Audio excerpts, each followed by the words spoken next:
ഗാന്ധിയെ വെടിവെച്ച് കൊന്നതും അതുകൊണ്ട് തന്നെയാണ് കേട്ടോ. അതല്ലാതെ അദ്ദേഹത്തിൻ്റെ മതപരമായ വീക്ഷണങ്ങളോ മറ്റോ ഒന്നുമല്ല. ഒരു മതരാഷ്ട്രപരമായ യുക്തിയെ അസാധ്യമാക്കുന്ന മട്ടിൽ അദ്ദേഹം എടുത്ത അതിനിശിതമായ നിലപാടുകളാണ് വാസ്തവത്തിൽ ഇന്ത്യൻ ദേശീയ പ്രസ്ഥാനത്തെ, നാം ഇന്ന് കാണുന്ന ഭരണഘടനാ സങ്കല്പത്തെ, ആ ഭരണഘടന വഴി വിഭാവനം ചെയ്യുന്ന ഒരു രാഷ്ട്ര സ്വരൂപത്തെ ഒക്കെ സാധ്യമാക്കുന്നതിൽ ഏറ്റവും വലിയ പങ്കുവഹിച്ചത്. ഗാന്ധി 1915 ജനുവരിയിലാണ് ഇന്ത്യയിൽ തിരിച്ചെത്തുന്നത്. അദ്ദേഹം ഇന്ത്യയിലുടനീളം സഞ്ചരിക്കുകയും ഈ സഞ്ചാരത്തിൻ്റെ ഭാഗമായി പുതിയൊരു രാഷ്ട്രീയ ആശയം മുമ്പോട്ട് വയ്ക്കുകയും 1917 ഇന്ത്യ ചരിത്രത്തിലെ വളരെ സവിശേഷമായൊരു പുതിയ സമരം ആരംഭിക്കുകയും ചെയ്തു.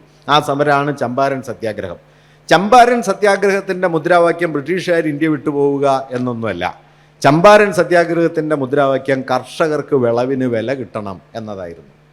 അത് പുതിയൊരു കാര്യമാണ്. കാരണം അതുവരെ ഇന്ത്യൻ സാമൂഹ്യ ജീവിതത്തിൻ്റെ ചരിത്രത്തിൽ യാതൊരു ഏജൻസിയും ഇല്ലാതെ ഇന്ത്യൻ സാമൂഹ്യ ജീവിതത്തിൻ്റെ പിന്നാമ്പുറങ്ങളിൽ കൃമികീടങ്ങളെപ്പോലെ മാറ്റി നിർത്തപ്പെട്ടിരുന്ന കോടാനുകോടി മനുഷ്യരുടെ അവകാശാധികാരങ്ങളാണ് ഈ രാഷ്ട്രത്തിൻ്റെ പ്രധാനപ്പെട്ട പ്രശ്നം എന്നതിലേക്കുള്ള ദേശീയ സങ്കല്പത്തിൻ്റെ പരിവർത്തനത്തിൻ്റെ ആരംഭമാണ് വാസ്തവത്തിൽ ചമ്പാരൻ സത്യാഗ്രഹം.